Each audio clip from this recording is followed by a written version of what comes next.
మిత్రులకు నమస్కారం. రేడియో రాంబాబు ఛానల్‌కి స్వాగతం. 1975లో వచ్చిన సినిమాల్లో ఒక చిన్న చిత్రం చాలా పెద్ద హిట్‌గా నిలిచింది. ఆ సినిమా మరేదో కాదు 'ముత్యాల ముగ్గు'. బాపు రమణలు తీసినటువంటి సినిమా. 'ముత్యాల ముగ్గు' ఒక విధంగా చెప్పాలంటే ఆ సంవత్సరం వచ్చేటువంటి అతిపెద్ద హిట్ చిత్రం 'సోగ్గాడితో' పోటీ పడింది. 'సోగ్గాడు' 19 కేంద్రాల్లో ఆడింది 100 రోజులు. ఈ సినిమా 12 కేంద్రాల్లో ఆడింది. కానీ 'ముత్యాల ముగ్గు' 5 కేంద్రాల్లో 175 రోజులు ఆడింది. విజయవాడ, విశాఖపట్నం, తిరుపతి, రాజమండ్రి, వరంగల్ ఈ 5 కేంద్రాల్లో ఆడింది. అయితే ఆ విషయాలకు వెళ్లే ముందు అసలు 'ముత్యాల ముగ్గు' సినిమా గురించి కొన్ని కబుర్లు చెప్పుకుందాం. 'ముత్యాల ముగ్గు' బాపు రమణలు తీసినటువంటి వారి కెరీర్‌లో తీసిన అతిపెద్ద హిట్‌గా మనం చెప్పుకోవచ్చు. 'ముత్యాల ముగ్గు' నిజానికి ఉత్తర రామాయణం కథని, అంటే మనకి ఇంకా అర్థమయ్యే భాషలో చెప్పాలంటే లవకుశ సినిమాని సాంఘిక చిత్రంగా తీస్తే ఎలా ఉంటుందో అది 'ముత్యాల ముగ్గు'లా ఉంటుంది. బాపు రమణలు వాళ్ళిద్దరూ మద్రాసులో ఒకసారి లవకుశ సినిమా చూసి వస్తుంటే బాపు గారు అన్నారట రమణ గారితోటి, ఇది ఒక సాంఘిక చిత్రంగా తీస్తే బాగుంటుంది కదా లవకుశ అంటే ఉత్తర రామాయణం కథని. అంటే ఆ సమయం వచ్చినప్పుడు తప్పకుండా తీద్దామని రమణ గారు అన్నట్టు. ఆ సమయం ఎప్పుడు వచ్చిందంటే నూజివీడు కాలేజీలో లెక్చరర్గా పనిచేస్తున్న ఎంవిఎన్ నరసింహారావు, ఆయన అప్పటికే ఆంధ్రజ్యోతిలో యువజ్యోతి పేజీ నిర్వహిస్తూ ఉండేవారు, నా బాగా గుర్తప్పుడు. ఆయన స్టూడెంట్ సుకుమార్ని తీసుకొచ్చారు, ఈయన మాకు సినిమా చేసి పెట్టండి అని. అప్పుడు బాపు రమణలు ఈ కథని వినిపించారు.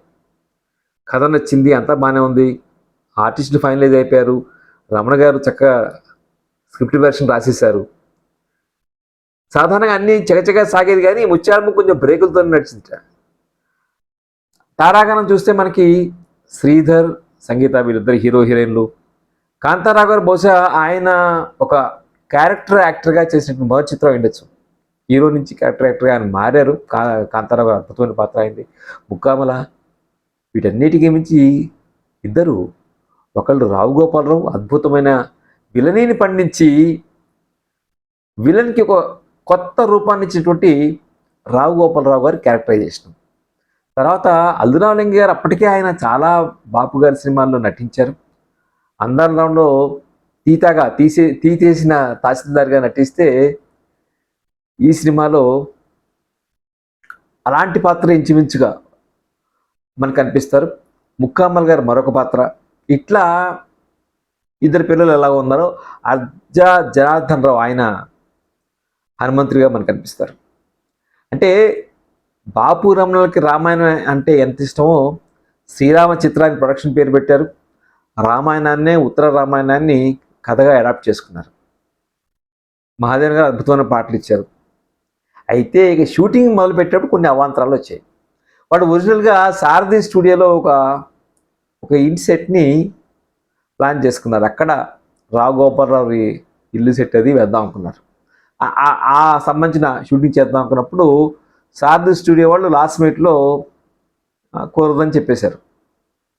అంటే వీళ్ళు రమణ గారు కౌతుకం మధ్యలో మెన్షన్ చేస్తారు, కనీసం మీ డైనింగ్ ఏరియా అయినా ఇవ్వండి, మేము అక్కడ కాస్త షూట్ చేసుకుని డైనింగ్ ఏరియా అందరికీ మేము విడిగా కూడా ఏర్పాటు చేస్తాం అన్నారు. వాళ్ళు ఒప్పుకోకపోతే ఎందుకో రాక్ క్యాసిల్ హోటల్కి వెళ్ళడం తటస్థిస్తే అక్కడ ఆ రాక్ క్యాసిల్ ఏరియాలో ఉన్నటువంటి, ఇప్పుడు ఉందో లేదో మరి, అప్పట్లో ఉండేది రాక్ క్యాసిల్ హోటల్. అది ఆ చుట్టుపక్కల ఉన్నటువంటి వాతావరణం బాగా నచ్చింది. చిన్న గుహలు లాంటివి, చిన్న చిన్న బండరాళ్ళు, ఇవన్నీ నచ్చి రాక్ క్యాజిల్ హోటల్ యజమాని అడిగారు, అయ్యా కొంచెం వాడుకోవడానికి ఇస్తారా షూటింగ్ అంటే, ఆయన ఎందుకున్నా వీళ్ళని చూసి ఇంప్రెస్ అయినట్టున్నాడు, ఇస్తాను తప్పకుండా, కొన్ని రూల్ మీరు అద్దె తీసుకొని సరిపోతుందంటే అక్కడ దిగి అక్కడికక్కడ రావు గోపాలరావు పాత్ర డైలాగ్స్ అన్నీ అక్కడ రాసేట. మనిషి అన్నాక కూసింత కళాపాసన ఉండాలయ్యా అనేటువంటి రావు గోపాలరావు ఊతపదం ఉంది కదా, అక్కడ రాసేట.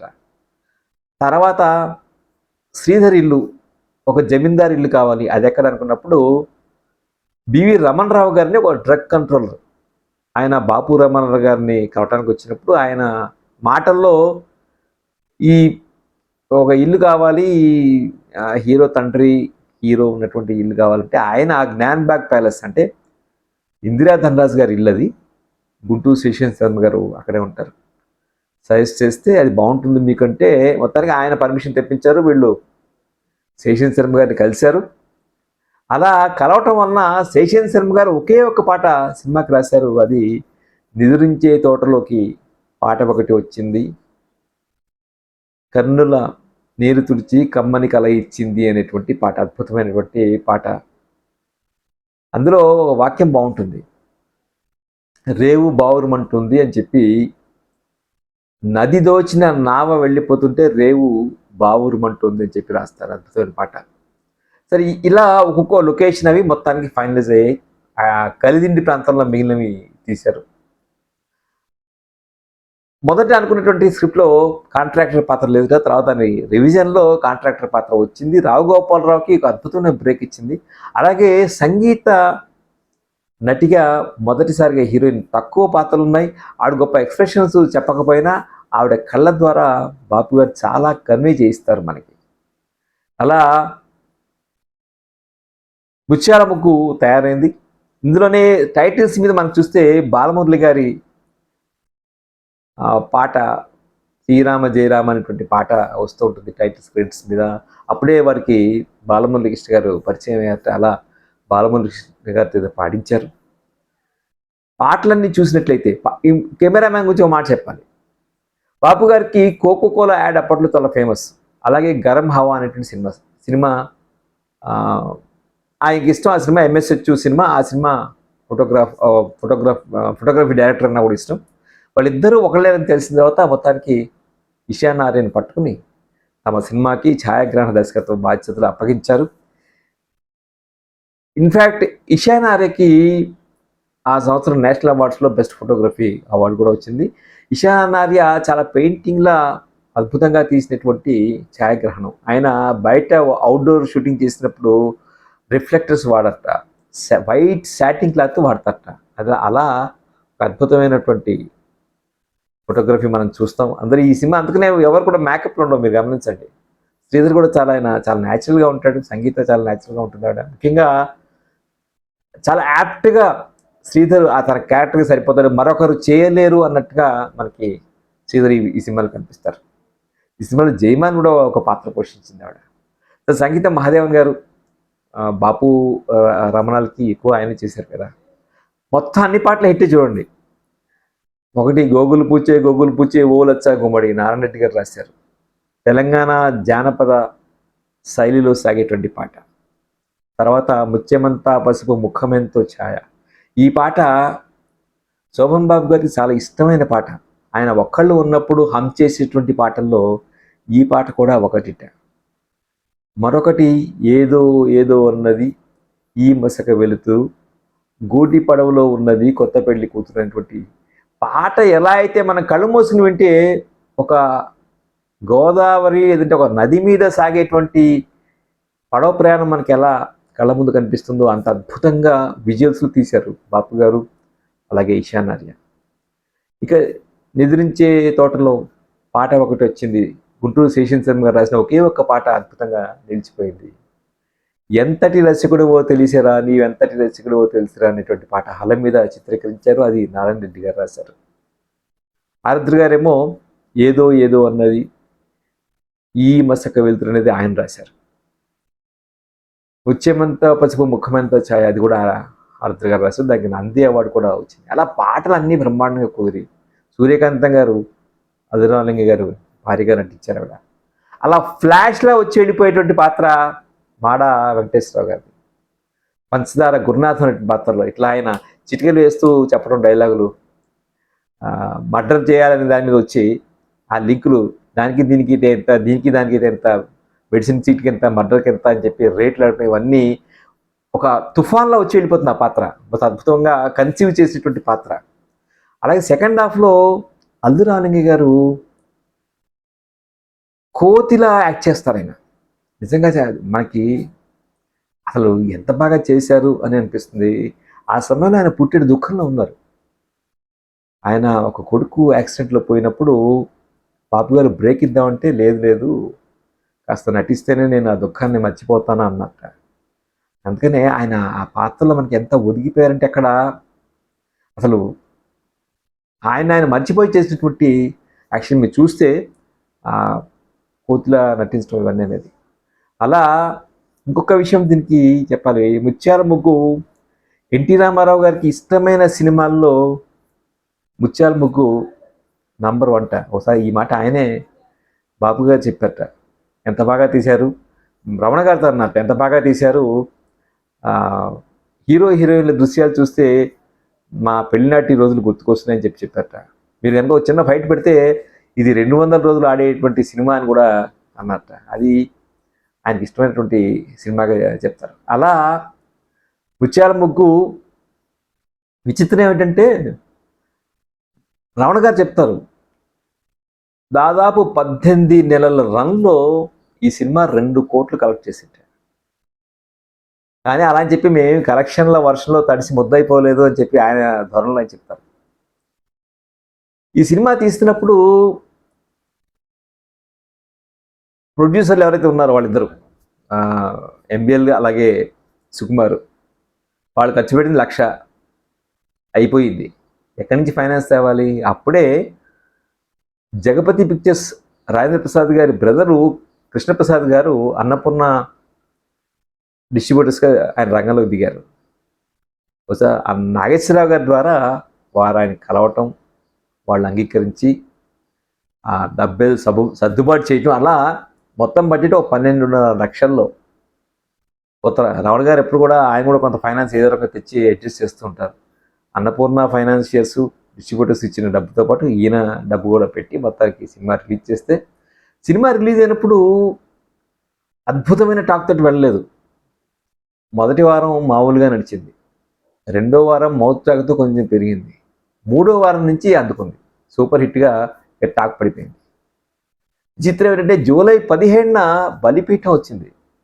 బలిపీఠం కూడా మంచి టాకే వచ్చింది. బహుశా బలిపీఠం ముత్యాల ముగ్గు వచ్చిన సమయంలో కాకుండా కొంచెం వెనక, మరి 15 రోజుల వ్యవధిలో రాకుండా ఉంటే బలిపీఠం ఇంకా బ్రహ్మాండంగా ఆడేదేమో అనిపిస్తుంది.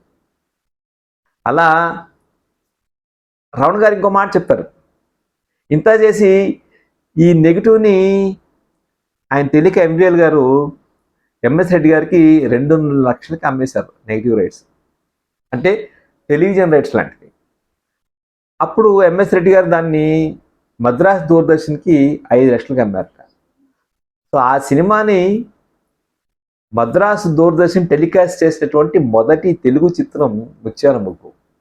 దానికి బాలు గారు వాయిస్ ఇచ్చి ఆయన వ్యాఖ్యానంతో ఆ సినిమాని స్క్రీన్ చేశారు. ఇలా ఉంటాయి గమ్మత్తుగా కొన్ని మనకు తెలియని విషయాలు. ఇందులో ఒక సీన్లో వాళ్ళు మ్యాండరిన్ అంటే బాగా ఇష్టం బాపు గారికి, రమణ గారికి, ముఖ్యంగా బాపు గారికి.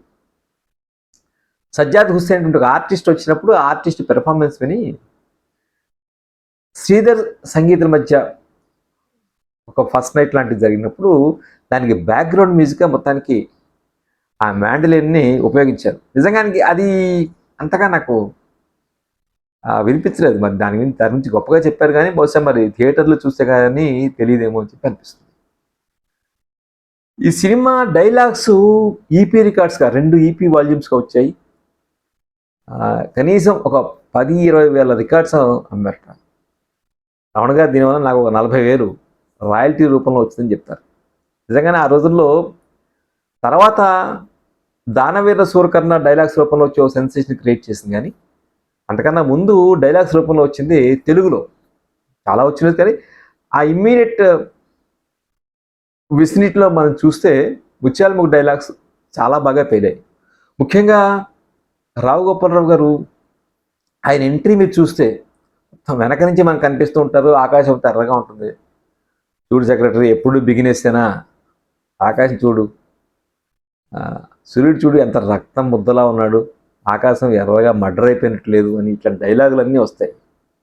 ఎప్పుడు బిజినెస్ అనేటువంటి మాట ఒకటి, అల్లో అల్లో అల్లో అని చెప్పడం ఆయన ఒక మ్యానరిజము. ఒకప్పుడు అప్పులప్పారావు కథలో ఆయన హలో అంటే 5 రూపాయలు, హలో హలో అంటే 10 రూపాయలు అని చెప్పి మునుపటి రావణ గారే తన కథలో అప్పులప్పారావు అని చెప్తారు. అందులో అలాగే వంది మాగదులు ఎక్కడొచ్చినా సరే వెనక ఒక బుధంగా మధ్యలో అలాగే తాళం పెట్టడం, ఇలాంటివన్నీ కొత్త కొత్త ప్రయోగాలు ఆ సినిమాలో చేశారు. సంగీతం ఒక చోట సిఫార్సులతో కాపురాన్ని నిలబడడం మామగారు ఉంటుంది. అలాగే ముక్కామల తన కూతురు గురించి ప్రస్తావిస్తూ, చూడలుడు 2 కళ్ళు చాలు మా అమ్మాయిని చుట్టానికి అంటాడు. అప్పుడు శ్రీధర్ ఒక డైలాగ్ ఉంటుంది, అయితే ఇంద్రుడికి ఇచ్చి పెళ్లి చేయండి 1000 కళ్ళు ఉంటాయి అంటాడు. ఇట్లాంటి చాలా సటిల్ డైలాగ్స్ చాలా ఉంటాయి. అలాగే శ్రీధర్ సంగీత్ మధ్య ఒక కొత్తగా పెళ్ళైన భార్యాభర్తల సంభాషణలో తాంబూలంను ఒక్క వేస్తున్నప్పుడు అవి పండి ఎర్రగా ఉంటాయి, ఇక వాళ్ళని వేరు చేయరని చెప్తుంది మా అమ్మమ్మ అని చెప్పంటుంది. భార్యాభర్తలు కూడా అంతే అని చెప్పి, సంసారం అంటే అలా వేరు చేయనట్టుగా ఉండాలి అని చెప్పి, ఇట్లాంటి మంచి మంచి ఉపమానాలు ఈ సినిమాలో మనకు చాలా కనిపిస్తాయి. చివరికి అజ్జా జనార్దన్ రావు హనుమంతు గారు అవటం అంటే ఒక మ్యాజిక్ రియలిజం ఏదో ఎవరికి కనపడ్డు. ఆ సెపరేట్ అయిన తర్వాత ఆ పిల్లల్లో ఉన్నటువంటి అక్క తమ్ముడు ఇద్దరు ఉంటే అక్కకే కనిపిస్తాడు. అలాగే కాంతారా గారు చాలా అద్భుతంగా ఈ సినిమాలో ఆయన ఒక ట్రాన్స్ఫార్మేషన్ ఆయనలో మనకి కనిపిస్తుంది. ఇలా ముత్యాల ముగ్గు సినిమా నాకు బాగా జ్ఞాపకం ఏంటంటే, మా అమ్మగారితో కలిసి నేను ఆ సినిమాకి వెళ్ళాను. నేను కరీంనగర్లో భారత్ థియేటర్లో వెళ్ళాను. ఎప్పుడైతే మహిళా ప్రేక్షకులు అద్భుతంగా సినిమాని ఆదరించారో, ఎందుకంటే నాకు బాగా గుర్తు, మా అమ్మగారు అంత ఇదిగా ఒక సినిమాకి వెళ్దాం పదా అని నేను 10వ తరగతిలో చదువుతున్నప్పుడు ఇంకో సినిమా ఆవిడ చూసినట్లేదు. ఈ సినిమాకి ఎందుకో సినిమాకి వెళ్దాం పదరా అంటే నేను మా అమ్మ కలిసి రిక్షాలో వెళ్ళాం. అది నాకు బాగా గుర్తు. అందుకని సోగ్గాడు దానికి ఉన్న బడ్జెట్కి 19 కేంద్రాల్లో 100 రోజులు ఆడిన,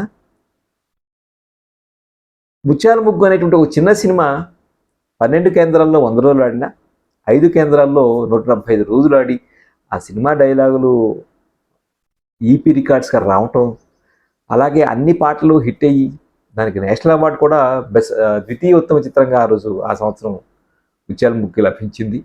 ఇవన్నీ చూసినప్పుడు నాకు 1975లో బిగ్గెస్ట్ హిట్ ఏది అంటే నేను ముత్యాల ముగ్గు అన్నదానికి ఓటేస్తాను. సోహన్ బాబు అభిమానులు గాయపడచ్చు కానీ, ఎందుకంటే ఆయనకి బెస్ట్ రన్ వచ్చింది, కానీ ఆల్మోస్ట్ సోగ్గాడు కలెక్షన్స్తో పోటీపడి నిలిచిన చిత్రం కాబట్టి ఈ చిన్న చిత్రమే పెద్ద చిత్రంగా నేను భావిస్తాను. ఇది ముత్యాల ముగ్గు 75లో వచ్చేటువంటి ముత్యాల ముగ్గు సినిమా సంబంధించిన విశేషాలు. ఈ వీడియో మీకు నచ్చినట్లయితే లైక్ చేయండి, షేర్ చేయండి. రేడియో రాంబాబు ఛానల్కి సబ్స్క్రైబ్ చేయడం మర్చిపోకండి. నమస్తే.